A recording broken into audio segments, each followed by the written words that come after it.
Hello, hi, नमस्ते, welcome back to my channel again. आप सभी का बहुत-बहुत स्वागत है मेरे यूट्यूब चैनल साइको सूत्रा पर। इस चैनल पर हम आपको साइकोलॉजी पढ़ाते हैं और आज हम पढ़ने जा रहे हैं हेल्थ साइकोलॉजी में topic barriers to adherence.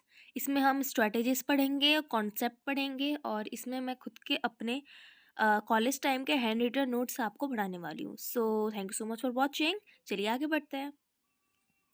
Barriers यानी कि ऑब्स्टेकल्स, कुछ मुश्किलें, कुछ दुविधा जो आपके काम के बीच में अड़चन आती है, उसी को कहते हैं हम बैरियर्स। बैरियर्स थ्रू अधेरेंस का क्या मतलब है?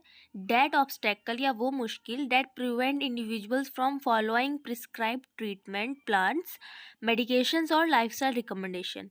फर्स्ट है इसका patient related barrier. Patient related barrier में क्या क्या आ सकता है? देखिए, लैक ऑफ अंडरस्टैंडिंग।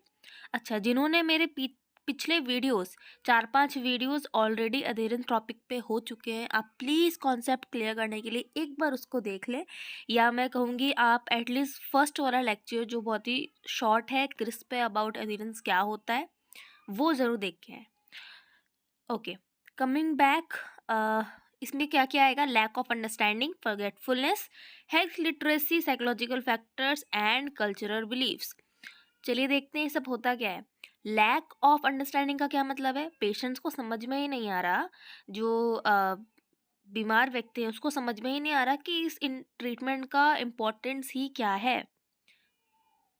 उसको पता ही नहीं है कि फॉर एग्जांपल एक आदमी है, उसे पता ही नहीं है उसकी बीवी को कुछ इंटरनल प्रॉब्लम है, इसलिए वो ट्रीटमेंट के लिए नहीं प्रेफर कर रहा है, वो नहीं जा रहा है ठीक करवाने।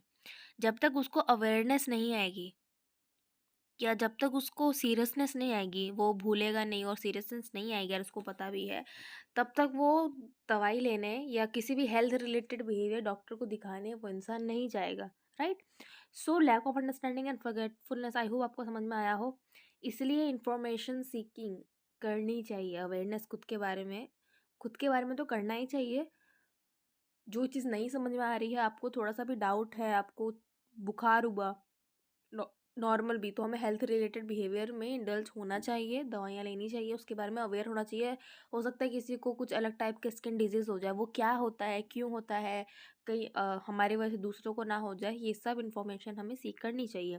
साइकोलॉजिकल फैक्टर्स की बात करें तो डिप्रेशन, एनजाइटी और डिनाइल फेस की वजह से भी हम कभी कभी डॉक्टर के पास दिखाने नहीं जाते हैं।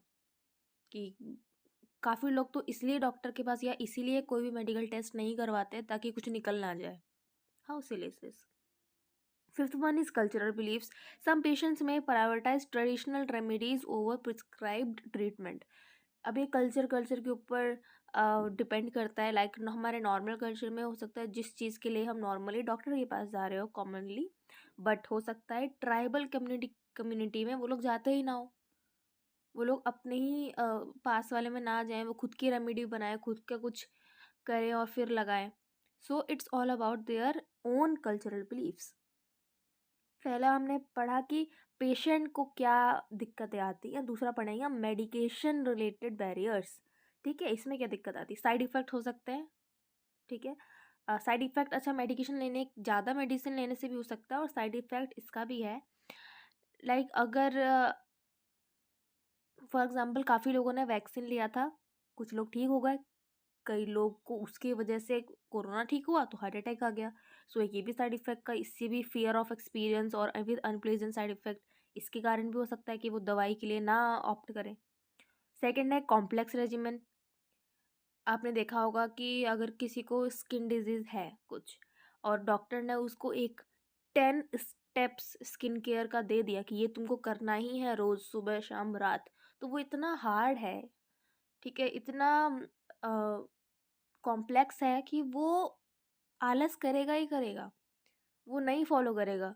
हो सकता है सुबह का करे रात का भूल जाए, रात का करे शाम का भूल जाए, पूरा प्रॉपर नहीं होगा, जिसकी वजह से वो अधेरन शो नहीं प्रॉपर कर पाएगा।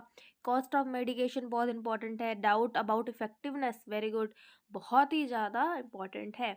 मुझे पता है आप लोग बहुत स्मार्ट बच्चे हैं, आपको सब समझ में आ रहा है क्योंकि बहुत ईजी टॉपिक है। बच्चों को ये ईजी टॉपिक नहीं लगता है, but it is very easy and interesting. Third one is health care system barriers. देखिए, पेशेंट का समझ में आया, मेडिकेशन समझ में आया, अब हेल्थ केयर का कैसे?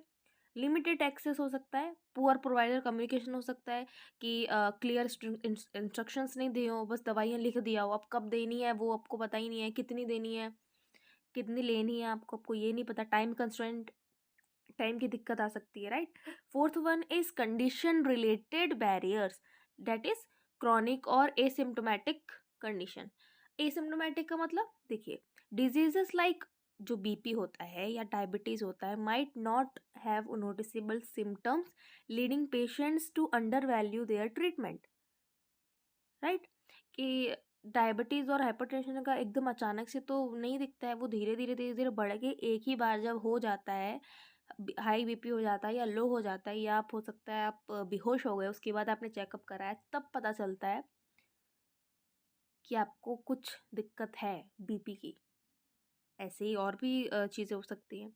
So it is also a condition related barriers. जैसे हो सकता है ना कि जो बहुत ज़्यादा हेल्थ कॉन्शियस है उसने पहले ही डायग्नोस करा लिया और वो कैंसर के फर्स्ट स्टेज से ही वापस लौट गया, ठीक हो गया।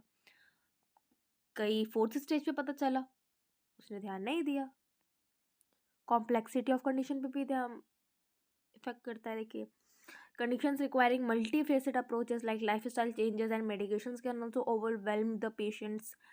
Fifth one is social and environmental barriers, जो कि हमें सबसे ज़्यादा इफ़ेक्ट करते हैं। हमारे आसपास के लोग, हमारी खुद की फैमिली हमें बहुत इफ़ेक्ट करती है। कभी कभी हमारी खुद की फैमिली बैरियर बन जाती है, कभी कभी खुद के फ्रेंड, खुद का इन्वायरमेंट, खुद का ही कंफर्ट जोन या कैसा भी जोन हमें प्रॉब्लम पहुंचाता है। पहला है लैक ऑफ सोशल सपोर्ट। अगर नहीं मिलेगा, फैमिली सपोर्ट नहीं मिलेगा, तो हो सकता है पेशेंट ठीक ना हो। काफ़ी मेंटल पेशेंट्स में या क्रॉनिक डिजीजेस में ये होता है कि जिसके पास फैमिली और सोशल सपोर्ट होता है वो जल्दी रिकवर करता है, जो कि नहीं होते उनके पास वो कम रिकवर करते हैं या कर ही नहीं पाते।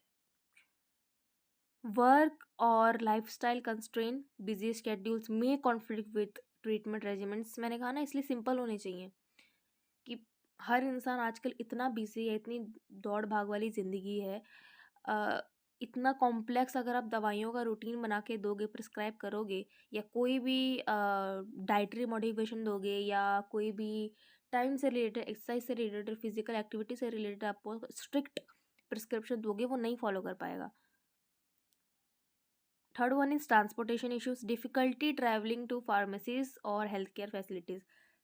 हर एक इंसान का सोशियो इकोनॉमिक फाइनेंशियल स्टेटस अलग होता है, मायने अलग होते हैं हर चीज़ के, इसको समझना ज़रूरी है। वो भी बहुत बैरियर बनता है। कई लोग अलग स्टेट्स में रहते हैं, या हो सकता है कई लोग गलियों में रहते हैं, उनको शहर तक जाने में, या गांव में रहते हैं, शहर तक जाने में उनको टाइम लगता है, या उनको एक दिन निर्धारित करना पड़ता है कि हम सैटरडे संडे या किसी एक दिन हम शहर जाएंगे और तब दवाइयाँ लाएंगे, तो इस हिसाब से उनको दिक्कत आती है। तो ये सारे बैरियर्स, आपको ये भी समझ में आ गया होगा अगर आपको क्वेश्चन आए कि हाउ टू इम्प्रूव और स्ट्रेटजीज टू इम्प्रूव, आप लिखिए टू अधियरेंस, तो आप समझ सकते हैं ना, ये जो बैरियर्स है आप इन्हीं को उल्टा करके लिख देना, राइट। स्मार्ट है आप। Like this, strategies to overcome barriers. पहला, एजुकेट करो। दूसरा, सिंप्लीफाई करो। सपोर्ट सिस्टम बढ़ाओ, टेक्नोलॉजी का यूज़ करो। आजकल तो पता ही है, डिजिटल वॉचेस में कितना कुछ आ रहा है, ड्रिंक वाटर का रिमाइंडर आता है, sleep well, time to go on bed, सब कुछ। कितने स्टेप्स चले आपने, कितनी कैलोरीज बर्न की भागने के बाद, वो सब आ जाता है डिजिटली।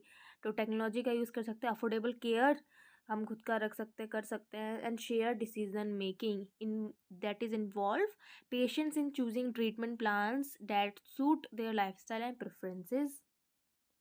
आई होप आपको आज का वीडियो पसंद आया हो। एक शिकायत है आपसे, आप लोग, मैं स्टैटिस्टिक्स देखती हूँ, एनालिसिस देखती हूँ यूट्यूब का, आप लोग इन्फॉर्मेशन सीख कर रहे हो, देख रहे हो, thank you so much, but आप इन्फॉर्मेशन लेके, नॉलेज लेके चले जाते हो, कमेंट नहीं करते हो। बताओ कैसा लगा वीडियो, चलो नीचे लिखो। Please like, comment and subscribe to my channel. And जो लोग मुझे सपोर्ट कर रहे हैं, thank you so much for watching. चलिए मिलते हैं अगले वीडियो में। स्वस्थ रहिए, सुखी रहिए। Bye bye.